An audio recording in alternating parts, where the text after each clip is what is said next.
Thank you, everyone, for being here and prepared to do the work of the city. This evening, we are going to begin our work session where we are going to be discussing Chapter 5 code amendments and cleanup as presented by our city attorney, Bradley Jepson. We got his full name on the agenda. Absolutely. So Brad, would you like to walk us through your presentation? We're going to have the screens come up any moment now. Let's look to Gary to see if he can bring up the screens. I'm genuinely excited. Like I told you guys last time, I'm going to try to fill in some work sessions with this. I got 2 in a row. Excited for today. We're going over Title 5. Now, just before we start here, how many of you were familiar with the Title 5 really even existed or what it was? Francisco knows all about Title 5. I enjoyed the public dance piece because we did have a discussion, I want to say 2 years ago, where we were updating, I think, fines and fees, and we did flag that at that time. Well, I am going to recommend we get rid of it, but let me slow down a little bit. So Title 5 is a weird one that just makes Francisco's skin crawl because it's almost like we say our land use code isn't quite enough. So we're going to highlight different businesses and different practices where we're going to have even more special regulations than a conditional use permit would apply to. Now, the ones we currently have are listed up there: pawnbrokers, public dance hall, amusement devices, door-to-door soliciting, sound amplification, business selling alcohol, massage therapy, professional dancers, fireworks, horse-drawn carriages, temporary licenses, going out of business cells, which is a great one. We're not going to get to tonight, but it's a great one. Business leasing other business, the section on business license, ice cream vendors, and sidewalk cafes, sorry. Today we're going to try to make it through 9.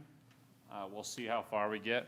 I am going to recommend, and staff is going to recommend, that we repeal 2, 3, 4. Ultimately, I'm going to move 6, but not today. We're going to amend 7, 8, and 9. I'm looking to repeal. We'll talk about those in depth. But before I get going, so ultimately, I'm hoping it will look something like this.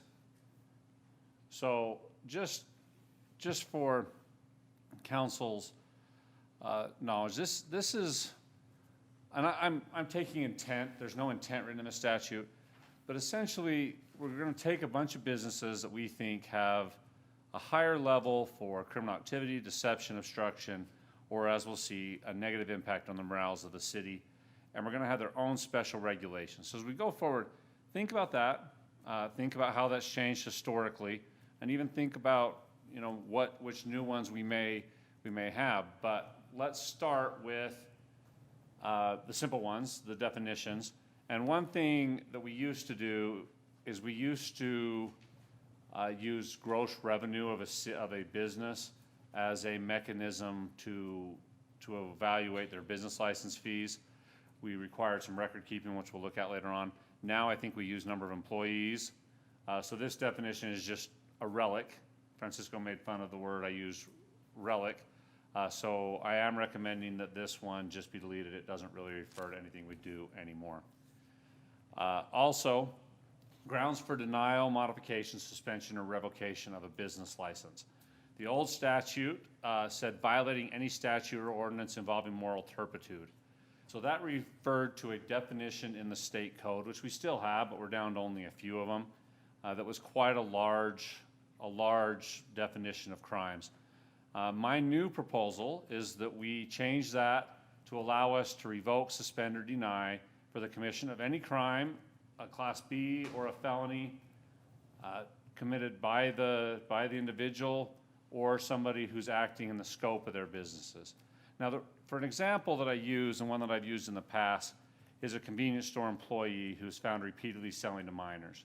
So we can cite that convenience store employee over and over again, and he'll pay a $608 fine, but his boss can come and say, well, I'm actually making a lot of money selling to 19 to 21-year-olds or whatever, so you just keep selling it and I'll keep paying your fine, and we're not able to take action on the business.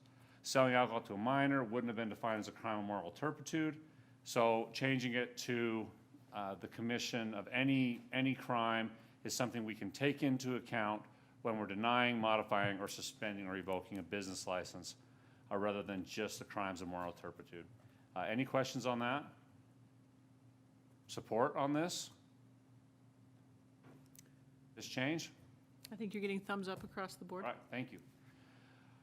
Okay, records maintained. This is another one where we really don't use it anymore. It related to the gross revenue. I don't even know how we were ever enforcing this, but essentially we were asking businesses to maintain books for 4 years so that we could accurately reflect how much we're going to charge them a business license fee. I'm asking that we remove this. It feels like an undue burden on business, even if we still were doing it that way. Pawnbrokers. Now, pawnbrokers are an interesting one, and I'm sure the mayor has worked a state capital with this. There's probably no single industry, except for maybe alcohol, that gets brought up at the state legislature as often as pawnbrokers do. Essentially, we have now, and I'm going to pull it up here from this link, I hope. Let me duplicate my screen instead of extending. So we have this statute called the Pawn Shop Secondhand Merchandise Catalytic Converter Information Act. It gets amended, I don't know, Mayor, what'd you say, once every 3-4 years? It comes up frequently. Towing would be the other one. Yes. And essentially everything that we've required in our pawnbroker statute is now required in this plus some. So first off, our pawnbroker statute isn't really helping us out because the state pretty much has all those things. But the second issue also is, I think we might even be preempted if we were asked to enforce, if we were to enforce our pawnbroker statute and we did require them to get a permit. I think Francisco told me that we did have one person licensed as a pawnbroker in Bountiful. Yeah, that's what you reported. On their business license, but we didn't really even know if they got their pawn license under this chapter when they did it. So I'm essentially asking to remove this chapter and repeal it on the basis that Utah code does everything our chapter does, including stopping transactions with minors. Yes, Councilmember Bell. If our code is if there's nothing there, then state law just automatically takes over. If our code's there, is it Yes. first ours and then the state law? Well, How does that work? I mean, state law would actually preempt us. If there's something that specifically talks about in state law, we wouldn't be able to be more strict. For example, the pawnbroker statute sets time periods for how long they have to hold certain things before they put it on. Say gold, I think, is only a couple hours. If Bountiful were to say it's 14 hours, they would kind of just ignore ours, and we'd say the state statute has preempted it. But where ours, yes, so where we don't have a statute, the state would fill in the gaps. But it's much harder for us to fill in the gaps of a state statute like this. And this is going to come up again, so, but if the state does have a statute and we have something, they still preempt us. Not if we're not talking about different things. Or like when we get to the alcohol one, the state statute very much That's what contemplates. I'm asking about. The alcohol ordinance very much contemplates local consent and keeping local authorities like yourself in the loop and requiring local consent for different things. Even the new bill that was just passed, I wasn't really aware of it. Mayor pointed me to it. I read it today. That one kind of gives authority to the state, to the city. But yes, there would be instances there where the state would have authority over us and we wouldn't be able to do certain restrictions. So just with a show of hands, anybody have any complaint with removing our regulation of pawnbrokers? I will chime in to say, our city attorney is right. This is a robust area of state statute and refinement and law enforcement. The Chiefs Association and others spend a lot of time on this every few sessions. There's different, if they find that there's certain areas that are being violated or certain items that become very popular at a pawn, all of a sudden you'll find that there's bills on it. So I don't know if we could ever move as quickly with the limited amount of pawn business we would see in Bountiful compared to the state's, more robust engagement. So I feel comfortable. And they still even have a pawn board, right? I believe they do, and I believe the pawn board includes some that are business owners, law enforcement, and then like a regulatory role from state. And realistically, even as ours was written, it was pretty toothless. If we did feel like we had a problem, we wanted to work around and be more restricted in the state statute, we would need to rewrite the whole thing. But as I see it, as Francisco sees it, this just isn't a problem for us at this point. Okay, public dances. This is a fun one. I don't know when this was passed. The problem here is not necessarily the open idea of public dances. Public dance, really, that just kind of mirrors our event statute anyway, and we do have public dances from time to time that we approve as an event. The problem with this statute is the public dance hall, which it includes as a public dance. Public dance hall basically is any place that provides dance instruction for hire. You guys all know we have dozens of these across our city. Most of them deal with children under the age of 18, some under 14, and they don't require their parents to be present the whole time. As sad as it is, I am recommending that we repeal our public dances statute. I do believe our event statute more than covers it. Yes, Councilmember Child. I just want to play the music from Footloose right now. Yes, I thought that as well. Although ours isn't quite that restrictive because you can get a permit, and it did allow for, I think, both high school and church dances. But yes, I am recommending that we remove Title 5-3 and allow our event ordinance to take over, as well as our planning ordinance when we're actually talking about businesses. And I believe in their dance instruction or conditional use in some places and permitted in others, Francisco? Conditional, I don't know. That's one thing you'll get over and over again with these is we're double regulating them because they're both. For the event, you mean? No, just for a dance instruction. I don't expect you to have it memorized, but. I do. a dance It's just studio. personal services. So we're kind of double regulating everything between here and our use chart. So when I come back, will people be okay with me repealing 5-3, our public dances prohibition? Will you be coming back with Kevin Bacon? I don't think so, no. I think we hold out for Kevin Bacon. He comes to things. It's fine, just don't get caught dancing. In the rain. All right. All Everyone right, looks like they're amusement okay. devices, this is another one that I'm asking us to repeal. It feels like a very 70s, early 80s issue when we first invented Pac-Man. And we probably had arcades all over the city. I don't think we have an arcade in our city at this point. We probably do have some gas stations or restaurants that have a old machine in the corner who would technically have to comply with part of this. Dan, anybody else want to chime in? Did we have an arcade problem when this was passed? I just know I played a lot of Space Invaders growing up. And I Here in can't remember- Bountiful? Yeah, oh, yeah, there was one right over on, in the Fourth North area, I think kind of by the cottage area, or no, it's not the cottage, that's what it was when I was growing up, by Gordon's in that area.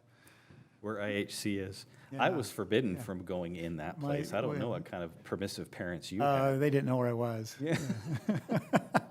I don't know why, but the parents were pretty concerned about it, I do remember.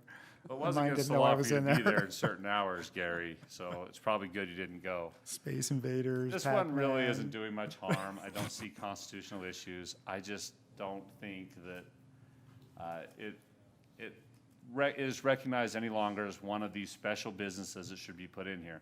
If somebody applies for one, we'll still go through the land use application process. We'll still make sure it's zoned correctly. I just don't feel, my recommendation is we repeal this one as well as kind of being outdated. And council, real quick, Bountiful Bowl has pool tables, and those, they're under the definition of this device, so they're going to be very happy that they don't get to pay $15 per table per year. Wow, I mean, between Footloose and the Music Man, I'm just so excited that we've been able to capture so many of these issues. We've got trouble right here in River City. So I Another day, don't see any big objections. No, another day, I'd love to see when these came about, but that's for another day. It is kind of fun to think about, you know, 6 people just like you addressing a problem that the citizens wanted addressed. So arcades were certainly one of them. Door-to-door sales, I like this one. And I like this one. It's doesn't get into any issues with constitutionality as far as banning it altogether. It doesn't create an extra burden on our police department, yet it protects our citizens who have asked not to have door-to-door salesmen. So this is one that I'm asking to keep and not make any changes. I'm happy to do that, but I've just got to ask a question while we're here. Every time I put a door hanger on, and during the campaign, and they had that sign, no soliciting, I wondered if I was violating the law. Well, Mr. Bell, I'm going to say that commercial speech and political speech are regulated very differently. And I, as a city attorney, do not have the appetite to enforce this statute against any political speech. Commercial speech, I would feel comfortable. Political speech, very high protections under the First Amendment. I actually usually didn't put one on if they had it, if I saw it and I got too close, but. I was gonna say, this one, when summer sales start up, I actually see our residents capturing this one and posting it robustly to one of our favorite social media pages. So I think our residents are well aware of this one. I think, they may like us to more robustly go after Part D in this particular section. But it seems to be known and at least passed around during summer sales season. Yeah, different cities have tried other things, requiring an individual license for every city, requiring background checks.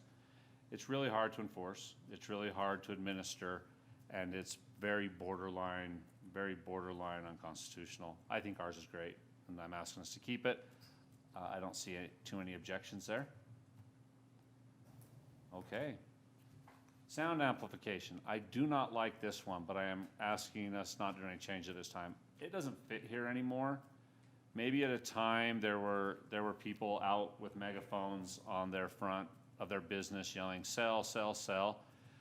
This sound amplification permit now is more for events, for parties, for those types of things. So my plan is when I get to Title 8, the noise prohibitions, to modify this a little bit, maybe take out the word boom boxes and move that to Title 7 under our noise prohibitions. I just don't think it fits here, or possibly into the event ordinance statute. So at this time, I'm not asking for any changes to this one. I did want to make you guys aware it is there, and I will be asking to move it and alter it at some point. I'm gaining a picture of what Bountiful was like before I was born, with amusement devices and boom boxes at public dances that were a menace to our community. Yeah, we used to carry those boom boxes around on our shoulders, you know? You can come to my neighborhood. We have an outdoor speaker that plays up until about 10 o'clock at night. Sometimes the playlist is good and we don't say anything, and sometimes we do say things. Is it a boom box, though? Because that is specifically regulated. No, no, it's a loudspeaker. This is you or your neighbors? Neighbors. Well, that's one of the reasons why I'm not ready to get rid of it altogether. I do think there is a place for these, whether in our event statute or our noise ordinance or noise prohibition statute. I don't think that our businesses are the problem here. So that's why I plan on moving it. Okay, All right. I'm not seeing any objections. Let's move on to the next one. Okay, businesses selling alcohol. Most of this is administrative changes. There's been a lot of changes to the alcohol laws in the state since we passed this last. This is kind of a breakdown of our current code. And we do one of these a year. How many? We do one temporary one a year. But we have, what would you say, about a dozen is what you decided? We have about a dozen of these where we have local consent. It is purely an administrative procedure for you guys, meaning they check the boxes, we give them the consent. What we're really just looking to do is to change it to fit the process we're doing, fit what the state allows us to do, and kind of give our city planner, which is also our licensing supervisor, the ability to do these and move them along maybe a little bit quicker, with an appeal process to the ALJ that wasn't necessarily in place before. All in all, this essentially allows us to rely on the state and the health department's determinations when they grant an alcohol license, and then for us to do the local consent in addition to that. Now, the mayor did point out to me that there was a legislation on this. I believe she called it an The omnibus alcohol bill? I think you missed the B. I think you made it all knowing.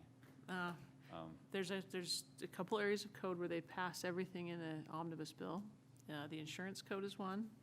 Anything to do with cannabis and alcohol are usually all in one giant bill. And this was in it from last year. Yes, this And- most recent session. And the mayor might have a little bit more information about how this came about. But one of the sections in there essentially allows you guys the ability to kind of, I guess, override some of the state restrictions. So I've added this 5-7-106E, if you look in your thing, where I'm proposing we would enter this as the final exception in there. Mayor, do you have any background on how or why this part of the bill came across? I do. This has been an issue that the League of Cities and Towns has been engaged in for the last two sessions in particular, along with the Restaurant Association. So when the state Department of Alcohol Beverage Services is considering an application for a liquor license for an on-premise license, so this is where you're going to consume the alcohol on premise, so a restaurant or a bar, there are certain proximity requirements, distance from certain types of other facilities that are required to be met in order to consider granting that license. So schools, churches, parks, libraries have been in that list where you need to be a certain distance. And that distance has changed over time. And there was a process for cities to engage with DABS commissioners prior to 2017, where you could modify or waive some of those proximity requirements. In 2017, that authority was pulled back, and there was no discretion granted to the locals in the process from 2017 to now. What many cities have encountered, particularly as it relates to restaurants, is it's difficult to, as you're looking at your economic development opportunities, if you look at the way many Utah cities are founded, our Main Street is a great example. We have a junior high on one end of Main Street. We have a library on the other. We have a park, and we have a religious building. And so that essentially precludes huge sections of your commercial corridor from being able to have a restaurant or a bar with a liquor license. So this provision that the League of Cities and Towns advocated for, it's particular to restaurants, not bars, so restaurants, and applies only to libraries and to parks. So schools and religious facilities are not something that you could consider granting local consent for, that the DABS Commission could then consider in granting a license. Mayor, are you saying there's been the 600-foot barrier, right? Is that what we're really talking about? Yes, I And believe then the they've restaurants have a moved it to 3. 300 in that bill, or not the bill, in the Title 32B.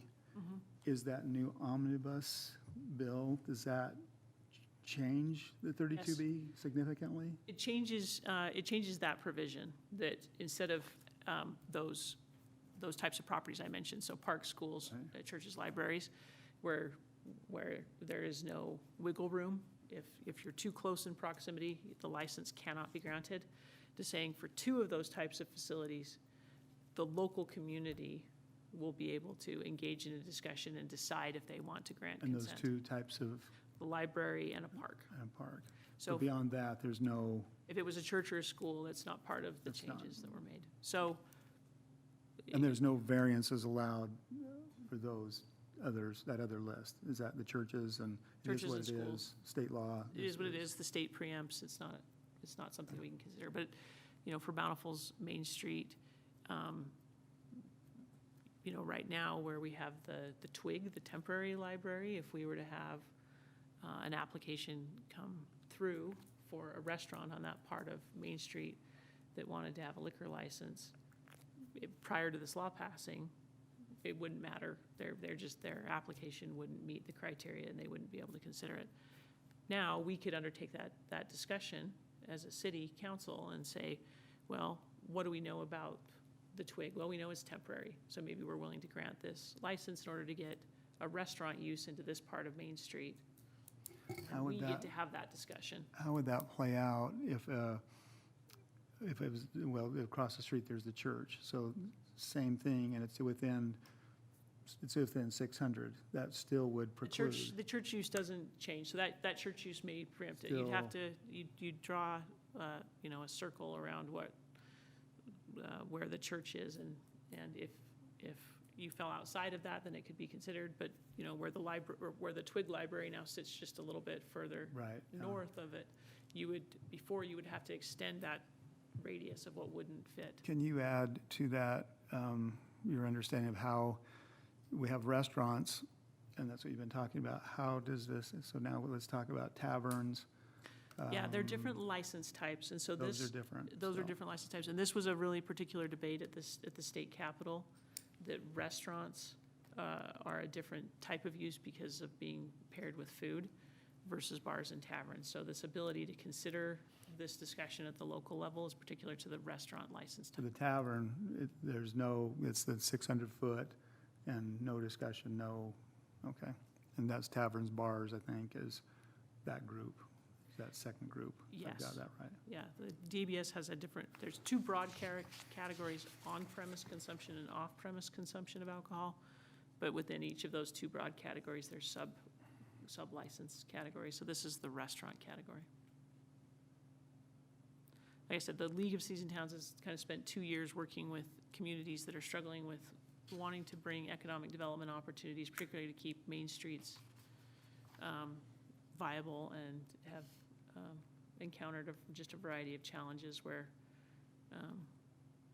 large chunks of a city's commercial areas were just unavailable. One of the things I find interesting, I was reading about this and how, and it's hard for me to tell the difference, between a restaurant and a tavern anymore. Because a restaurant, I know what I read, that it talks about a restaurant is, their primary business is food and they offer alcohol, versus a tavern, their primary business is alcohol and they offer food. And yet I know they have different licenses for both of those. Yeah, there's certain So requirements it's- on like intent to dine. There's ratios that you have to meet, that a restaurant has to meet to be able to demonstrate that they have a restaurant license. Different food that they can prepare at a tavern versus a restaurant. Say that again. It's different types of menus that they can prepare at a tavern versus a restaurant. Interesting. Thank you, Mayor. I am just so happy that my knowledge of this policy area can be helpful to the discussion. You laugh, but I really do appreciate it. When she emailed me, like I said, I was vaguely aware of this. I wasn't something that I had nearly this background in. The way I've chosen to add it, or I'm proposing to add it here, is that we basically just, take the authority the state has given to us in 32B. If that changes over time, if for some reason they decide it can be closer to a church or a school, we'll still have this, whatever authority is delegated to us in 32B. Really, as we break down this whole business on alcohol, we didn't change a lot. I hope I changed it to make the process easier for both our licensed supervisor, yourselves, as well as the applicants. Essentially, local consent is a step they need to get their alcohol license from the state. We can put some restrictions on it. We can revoke it, we can suspend it, we can not offer it or allow it again if they break our rules. But for the most part, the rules are set by the state, and it becomes an administrative decision by you guys. I'd offer one last thought from a league perspective. because of the advocacy that I've done with the league board on it, is, one of our principles is one size misfits all. And that having a broad state policy where then individual communities would come say, but we think it makes sense in our community or our economic development plan or our makeup of our commercial corridor, but you put us in a one box misfits all. And we are elected at the local level to understand our communities and have that engagement with our residents and make these decisions. And so this is a little bit of a return by the state of some local authority and control in this space, just a little bit, so that we can make big decisions. Well, thank you, Mayor. Are there any questions or concerns about the changes I've made to Title V, Chapter 7? All right, now before I move on to the next one, this is going to be more than just a modification. This is probably a policy change. So I do want to do a little bit time explaining this. So we have a massage therapy prohibition or restrictions, meaning somebody has to get a massage therapy license to work as a massage therapist in Bountiful. But as would have it, massage therapy is actually, it's probably as regulated as pawn shops, if I'm being honest. It is also very regulated. It's not easy to become a massage therapist. You have to do a whole bunch of different things. But there are these little tiny carve-outs that is different than massage therapist. So I'm here on the state code, I'm looking at definitions, and they have this definition of body work. So essentially, body work is what doesn't always fall under the definition of a massage therapist. Sometimes it does, sometimes it doesn't. So cities have had this issue where honestly, massage therapy is not what I view as an industry that probably would need to have extra regulation above what the state is doing through their schooling, through DOPL, through their licensing. However, we get into this bodywork services, and this includes a whole bunch of things, including Reiki, reflexology, acupuncture, chair massage, energy work, aura massage, sound healing, and similar services. This is not stuff you have to go to school for, at least the same type of school as others. It's not stuff that DOPL can track. And while there are a lot of these that are perfectly fine and obeying the law, it's also become kind of a flashpoint. So Reiki is the word I always use, and I pulled these definitions of what Reiki is off of two websites that are offering the services. If you're not familiar with what it is, it's kind of an aura massage where there might not be even touching. It's very different from the traditional massage therapist, and it's regulated almost not at all. I mean, there are different places that'll say I'm a certified Reiki massage therapist. Now, why regulate? Well, this has become basically the top way, or at least one of the top methods of human trafficking in our state. And I just Googled massage therapist arrests and pulled off 4 or 5 headlines from this year. This was all in Utah. It's not uncommon for these places to kind of work under the radar.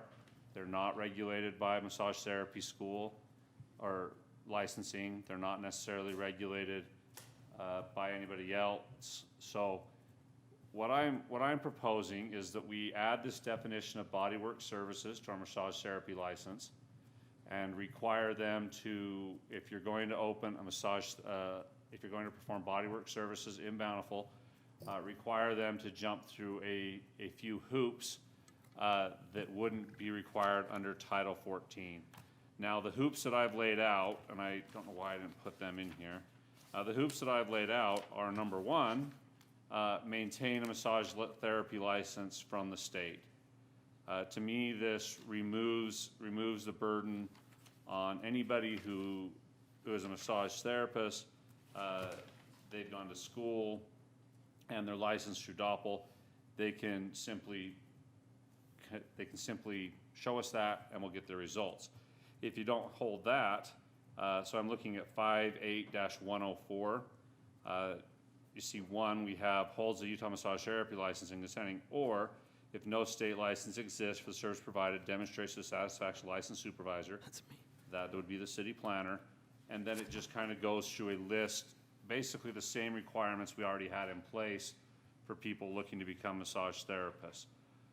Essentially creating at least some system of background checks for individuals who aren't licensed through a state entity.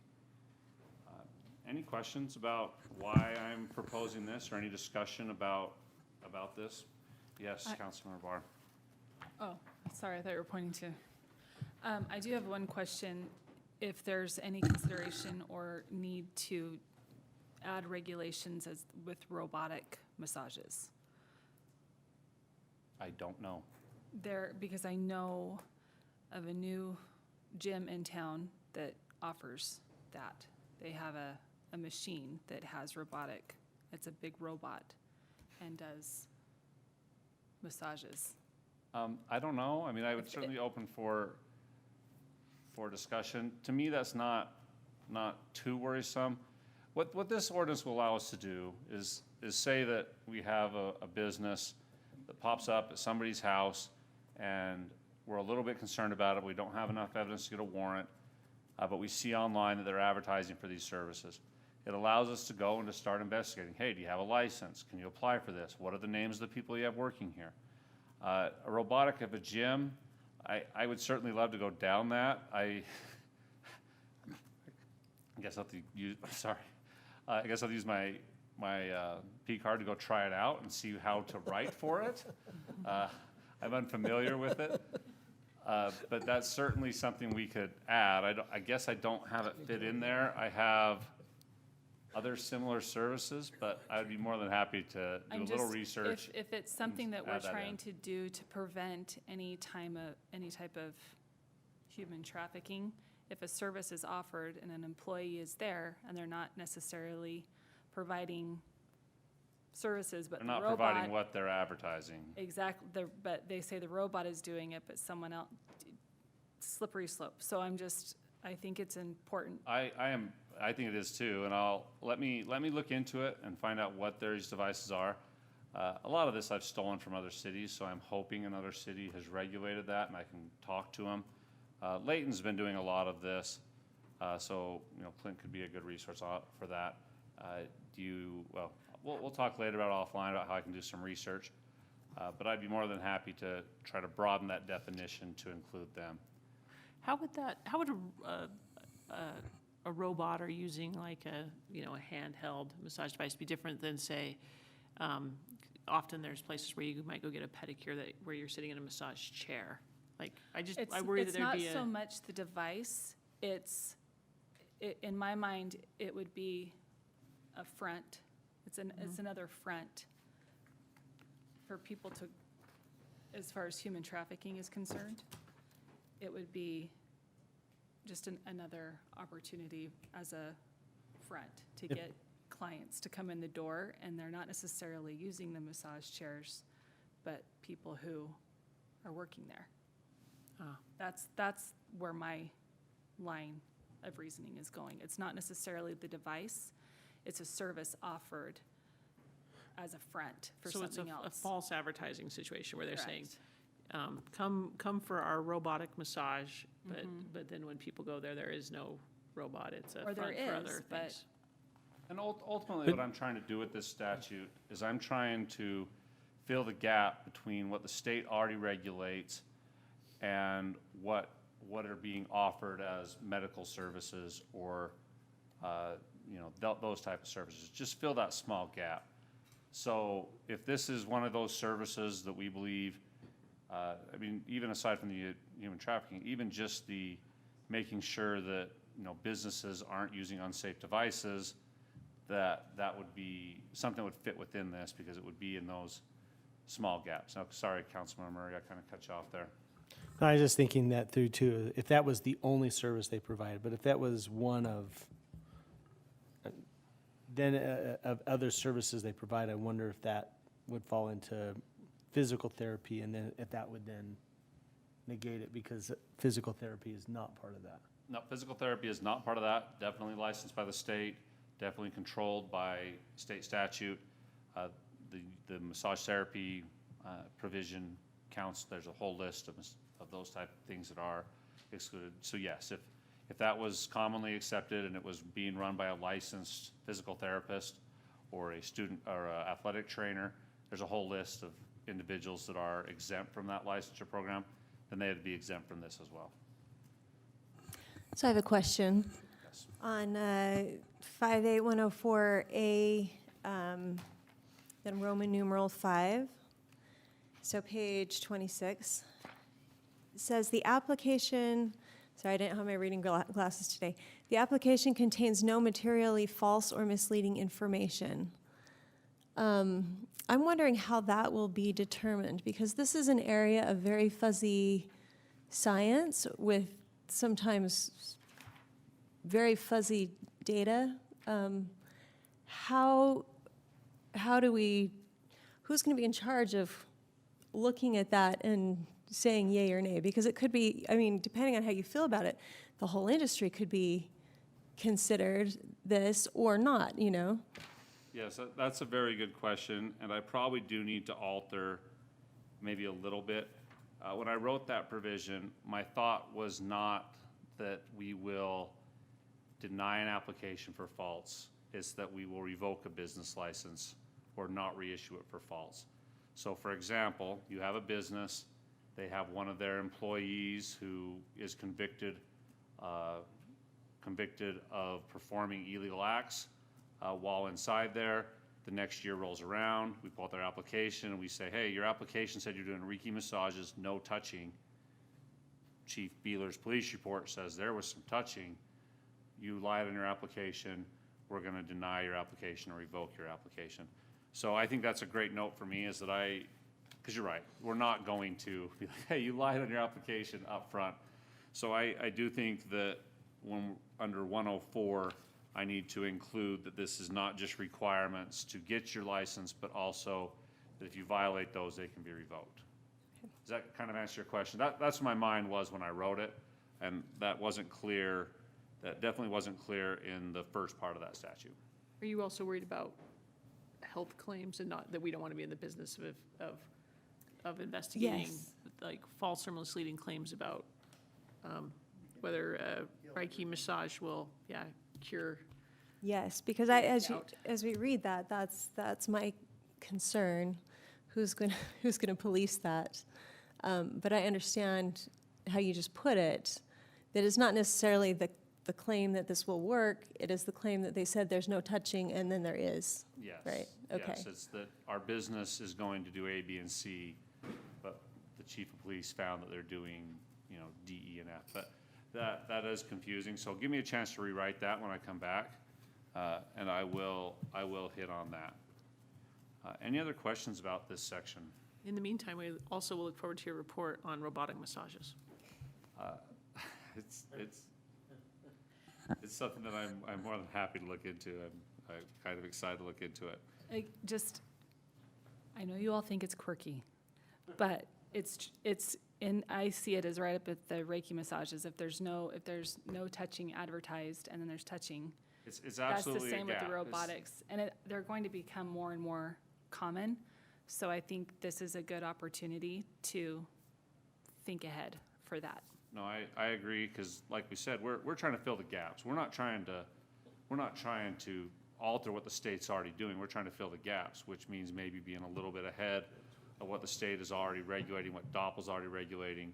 So I think it's a great idea, and I'll do my research and bring that back to the council.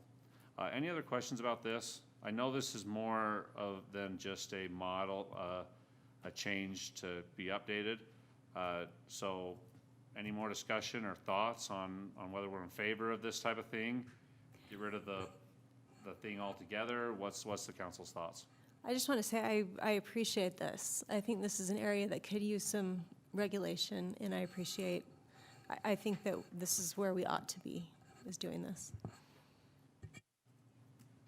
Any additional thoughts or feedback for our city attorney? This is pretty common. We're not breaking new ground as a city on this. I'm sure you guys have probably heard stories. This is not new ground. All right, so the last one that I set to talk about today is the professional dancers.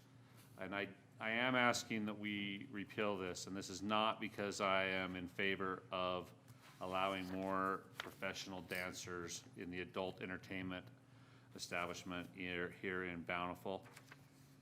At some point recently, I don't know how recently, I would bet under Mr. Drake, Bountiful passed a sexual-oriented business statute. It's very big. We'll get to it next week.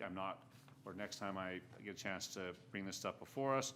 It's not something I'm looking at changing, but it is very comprehensive. And one thing it does include is it includes dancers as requirement to get a license. Now, the reason why that sexual and business license is so big is because this area of law is just littered with constitutional pitfalls. Dancing, exotic dancing, has been declared a protected expression of speech. We can regulate it, but we can't prohibit it. So that sexual and business license is very well written, and I think it encompasses everything that the original drafter of the professional dancers ordinance was trying to address.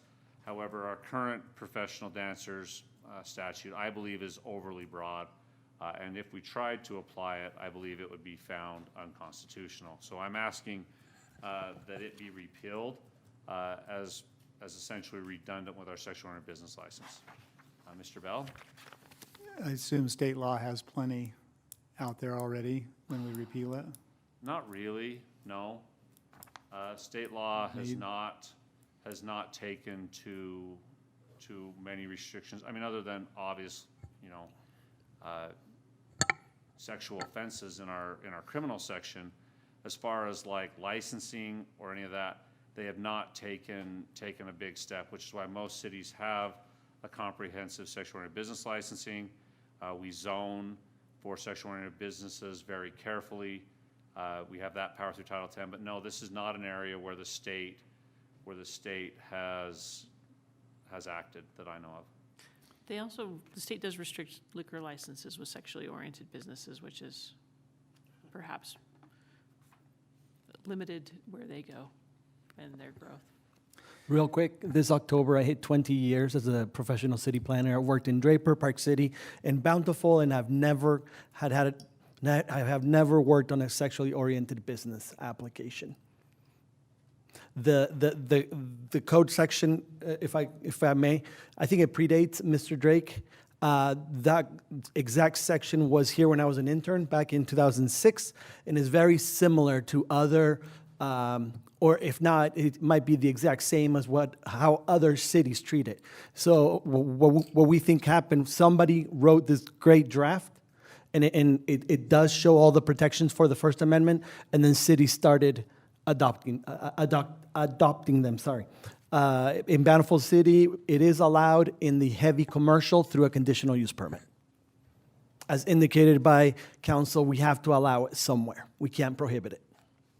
And obviously, we don't have any licenses. I like your changes, just say in general, but I can't help but chuckle and think, what will the city council think in 10 or 15 years of the things we've done? You know, we're looking at this, and we're looking at these people and saying, how could they come up with that? And here we are talking, we're repealing, getting rid of, and it's funny to think through that lens, just to see what will happen in the future. We're so worried about this or that. So anyway, thanks, Brad, for all you've done here. I agree, but before I move on and move out, so I do have, council is on board with repealing our prohibition on professional dancing and relying on the sexual business license to negate the harm that this was looking at. Okay, I'm going to go all the way back to the first. I don't know when I'll get another study session, but when I do, we'll be looking at the rest of these chapters. So if anybody wants to do any homework, You can take a look at 10, which 10 is an odd one because it both talks about sales of fireworks as well as prohibition on fireworks.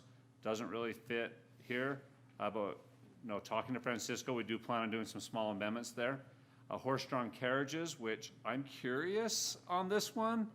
It's actually a really well-written statute because it is needed if we had them, because horse-drawn carriages essentially are giving a permit to use our right-of-ways in a very, very slow fashion.